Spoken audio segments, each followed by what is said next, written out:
आज तेच पुलीस जांचेर आरोप केला तेच सुलेमाना विरुद्ध आज इन्व्हेस्टिगेशन करतात, तेच पुलीस म्हज्या अगेन्स्ट आज इन्व्हेस्टिगेशन करतात.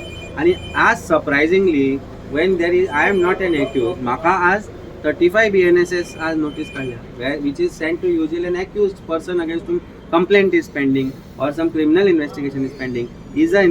Am I being investigated under criminal procedure code or under BNSS? ना न्ही. सो दॅट मीन हे सगळें जे चल्लां this is only to harass me. I am not going to be scared. आज हांव शाबू तुका दाखयल्लो, हांवें शाबू ब्रश आनी टूथपेस्टूय घेवन आयिल्लो की तयारी करून. हांवें आतांय परत सांगलां अरेस्ट करताले एकदाचें करा, कितें तें मागीर कोर्टान पळोवया, कारण justice ultimately prevails end I have faith in judiciary.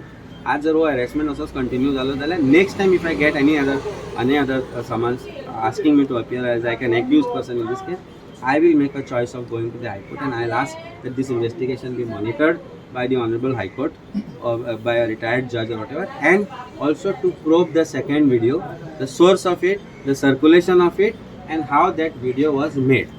I think it is important कित्याक आज म्हाका फाल्यां तुका अशें आमी कोंकणीन म्हण आसा, सामान्य नागरिकाक जर असो हॅरेसमेंट करचो जालो जाल्यार सामान्य नागरीक वतलो खंय?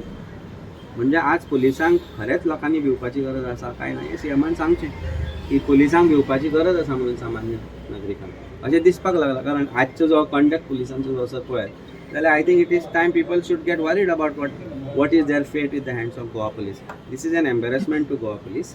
दिस is an absolute embarrassment to Goa police. And to cover up their embarrassment लज आपली झाकपा खातीर म्हाका चादर कशें वापरता.